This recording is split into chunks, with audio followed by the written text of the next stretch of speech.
Operation మావోయిస్టుల్లో ఇదొక కీలక పరిణామం చెప్పాలి. అగ్రనేతలంతా కూడా సరెండర్ అవడానికి సిద్ధమైపోతున్నారు. బ్రేకింగ్ న్యూస్, తెలంగాణ మొత్తం ఖాళీ అయింది.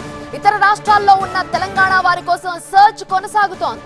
తెలంగాణ ఎస్ఐబికి టచ్ లోకి వచ్చారు మావోయిస్టు అగ్రనేత గణపతి అలియాస్ ముప్పాళ్ల లక్ష్మణరావు. లొంగిపోవాలంటూ నిన్న తెలంగాణ సీఎం రేవంత్ రెడ్డి పిలుపునివ్వడంతో గణపతి సరెండర్ ప్రయత్నాలని పోలీసులు ముమ్మరం చేశారు. తెలంగాణకు చెందిన 7 ఇతర రాష్ట్రాల్లో మావోయిస్టు పార్టీలో ఉన్నట్టుగా పోలీసులు చెప్తున్నారు. తెలంగాణ స్టేట్ కమిటీ మొత్తం ఖాళీ అయిందని డీజీపీ శివధర్ రెడ్డి ప్రకటించారు. ఇప్పుడు పోలీసులకి గణపతి టచ్ లోకి వచ్చినట్లు తెలుస్తోంది.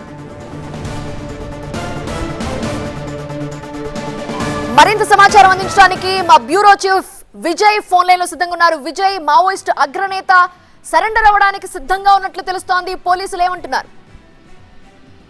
అంటే దాదాపు అన్న ఏదైతే ప్రకటించారో ఆ ప్రకటనకు సంబంధించి గణపతి లొంగిపోవాలంటూ రాష్ట్ర ముఖ్యమంత్రి స్వయంగా అప్పీల్ చేసిన నేపథ్యంలో పోలీస్ శాఖ గణపతి సరెండర్ కి సంబంధించినటువంటి యాక్టివిటీని ముమ్మరం చేసింది. అతనికి ఇప్పటికే ఎస్ఐబి టచ్ లోకి కూడా వెళ్ళింది. అయితే మిగిలిన 7 ఎవరైతే ఉన్నారో ఆ 7కి సంబంధించిన దానిపైన కూడా పోలీసులు పూర్తి స్థాయిలో కూడా దృష్టి సారించారు. గణపతి వస్తే తెలంగాణ రాష్ట్రం మావోయిస్టు రహిత రాష్ట్రంగా ప్రకటించాలన్న ఉద్దేశంతో ఉంది.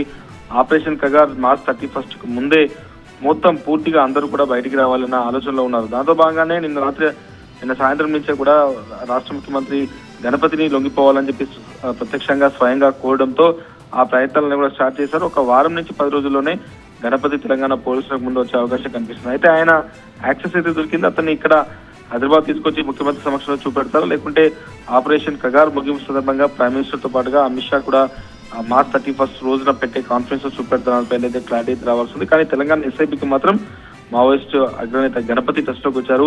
మిగతా 7 ఎవరైతే ఉన్నారో వాళ్ళు కూడా ఇమీడియట్ గా లొంగిపోవాలి, లొంగిపోతే ఇక్కడ ఆశ్రమిస్తామని చెప్పి రాష్ట్ర ముఖ్యమంత్రి భరోసా ఇచ్చిన నేపథ్యంలో ముఖ్యమంత్రి రేవంత్ రెడ్డి పిలుపు మేరకే గణపతి లొంగిపోయే అవకాశాలు అయితే ఎక్కువగా కనిపిస్తాయి. పోలీసులకు అయితే టచ్ లోకి వచ్చారు. వారం 10 రోజుల్లోనే ఈ కార్యక్రమం అంతా కూడా అయ్యే అవకాశం అయితే కనిపిస్తుంది.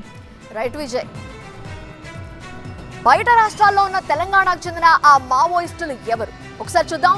ముప్పాళ్ల లక్ష్మణరావు అలియాస్ గణపతి, ఇతని గురించి మనం ఇప్పటి వరకు మాట్లాడుకుంటున్నాం. ఇతని సరెండర్ కి రంగం సిద్ధమైనట్లుగా తెలుస్తోంది. పోలీసులతో టచ్ లోకి వచ్చారు. మావోయిస్టు పార్టీ మాజీ చీఫ్ ఇతను. స్వగ్రామం జగిత్యాల జిల్లా బీర్పూర్.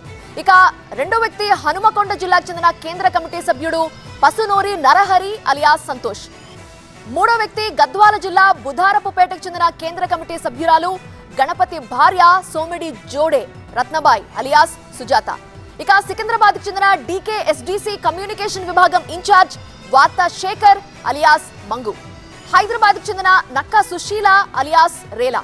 సిద్దిపేట జిల్లా మిరుదొడ్డికి మాడ్ ఏరియా ACM రంగబోయిన భాగ్య అలియాస్ రూపి.